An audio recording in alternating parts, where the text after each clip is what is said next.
네, 여러분 안녕하세요. 레이입니다. 상당히 오랜만에 찾아보는 것 같아 죄송합니다.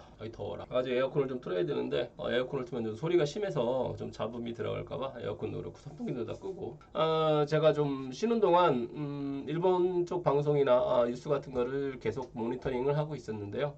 사실 뭐 특별한 내용도 없고 그다음에 맨날 하는 얘기 하는 것 같아서 뭐 그런 소식들을 좀 올려드리는 게 좀 제 스스로가 좀 내키지도 않고 해서 좀 다른 방법을 좀 찾고 있었는데 그 중에 그런 와중에 제가 오늘 일본 뉴스를 좀 보다 보니까 진짜 너무 황당하고 이 정도면 일본이 뭐 갈 때까지 간 거 아니냐 하는 생각이 들 정도의 기사가 하나 올라와서 여러분께 소개를 드리려고 합니다.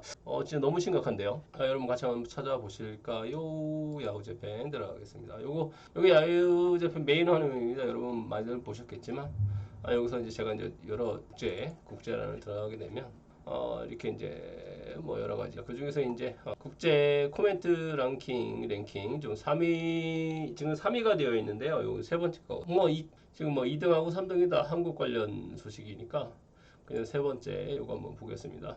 제목을 보시면요, 이게 진짜 일본이 이 정도까지 왔나 싶을 정도로 좀 말도 안 되는 독재자 문재인 대통령이 한국을 망하게 한다. 친일 적폐 청산의 슬로건 아래 사회주의화 또 적화통일이란 기사. 이게 월간 후지에서 나온 기사고요. 월간이니까 이제 월간 잡지인 거죠. 이게 오늘 6월 25일 오늘자 기사 내용입니다. 제가 이거는요, 좀 여러분 집중하시라고 까만 화면에 그냥 아무것도 없이 까만 화면에 그냥 내용만 번역해서 제 일본어 능력을 총동원해서 올려드리도록 하겠습니다. 그리고 요거까지 올려드릴 수 지금 이 코멘트인데 요거는 좀 시간을 봐서 제가 올리도록 할게요. 여러분 좋아요 좀 많이 눌러주시면 올려드릴게요. 협박 아닙니다. 안 누르셔도 돼요. 한 번에 올려드렸으면 좋긴 하겠는데 사실 내용이 내용인 만큼 좀 정확하게 하고 싶어서. 네, 그럼 여러분 요 내용 제가 바로 번역해서 올려드리도록 하겠습니다. 독재자 문재인 대통령이 한국을 망하게 한다. 친일 적폐 청산의 슬로건 아래 목적은 사회주의화와 적화통일. 반일 문정권의 반격. 4월 15일 한국 총선거에서 문재인 정권을 지지하는 친북 좌익 세력이 합승했다.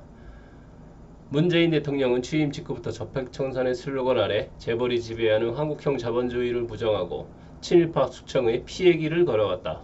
그 궁극적인 목적은 한국의 사회주의와 조선반도의 적화통일이 아닐까 한다. 이번 총선거는 그 최대의 관문이었다. 이미 행정과 사법을 장악한 문재인파는 선거의 승리에 입법부만 장악하면 그의 권력은 반석에 놓여 대통령 임기 후반은 독재체제를 완성하고 일거의 사회주의화를 향해 나갈 수 있다. 그러나 최저임금 등의 무리한 상향조 등의 실패 정책에 의해 실업자가 대량으로 발생하였다. 경제 문제가 선거의 쟁점이 되어서는 승리할 수가 없었다. 이에 문 정권은 국민의 반일 감정을 잘 이용해 이번 선거를 한일전으로 바꾸는 전술을 택했다. 야당인 미래통합당을 친일 매국 정당으로 정하고 이 선거는 친일 적폐 청산의 선거로 국민에 어필하였다. 문 정권의 지지자도 투표로 100년 친일 청산이라는 선거구호를 제작, 어찌되었건 일본에는 이기자 라고 외쳤다. 이러한 편협한 국수주의적 슬로건을 내걸고 국민의 정서에 호소, 타민족에 의해 증오를 부채질하여 독재체제를 확립하는 과정은 독일의 히틀러와 닮아있지 않은가. 동서고금을 막론하고 국민이 이성을 잃고 정서로 움직이면 독재자가 태어나고 나라가 망했다. 왜냐하면 선동되어 감정이 움직인 국민은 무조건 지도자를 따르고 그 지도자는 나라의 진로를 자기 마음대로 정하기 때문이다. 총선거의 승리로 독재자로서의 기반을 굳건히 한 문씨는 먼저 일국 이정부 이체제에 의한 고려연방 방식으로 반도 통일을 꾀할 것이다. 고려연방이 실현되면 그 다음 북조선의 사회주의 체제를 남측에 도입, 자기 자신은 완전 통일을 이룬 민족의 영으로 될 생각이 아닌가. 그러나 국민은 비참해질 것이다. 사회주의 국민에게 인권 같은 것이 있을 리 없고 틀린 선택을 후회해도 이미 떠난 버스이다. 대한민국은 망하고 한국인에게 두 번 다시 자유로운 생활은 돌아오지 않는다. 일본의 안전도 위험해질 것이다. 문 독재체제에 의한 조선반도가 적화통일되고 반일 핵무장 국가가 출현할 확률이 비약적으로 늘어날 것이다. 나라의 방어는 최악을 상정해야 한다. 지금이야말로 일본은 자국의 주권과 국민의 생명을 지키기 위해 핵무장까지도 포함하는 안정보장 정책을 진지하게 의논하고 필요한 대책을 조급히 세워야 한다. 네, 여러분 어떻게 보셨나요? 놀랍지 않습니까? 이런 생각을 하는 사람들이 있을 수는 있을 것 같아요. 충분히 있을 수도 있고 그렇다고 하지만 이런 글을 쓰는 것도 저는 있을 수 있다고 생각합니다. 개인적으로 그럴 수 있다고 생각하는데, 근데 누가 봐도 사실 말이 안 되잖아요. 이런 내용들이 버젓이 누구나 읽을 수 있는 이런 포털 사이트에 이렇게 올라갈 수 있다는 건 자민당이 집권을 하는 한 아마 한일 관계가 좋아질 수는 없다고 저는 개인적으로 생각을 합니다. 여러분 어떻게 생각하실지 모르지만 저는 사실 지금 한국이 일본을 선제 공격하든 일본이 한국을 선제 공격하든 전쟁이 나도 이상하지 않을 정도의 요건은 갖추어져 있다고 봐요. 지금 국제법상으로 따져봤을 때 자기네 나라 영토를 불법으로 점령하고 있다.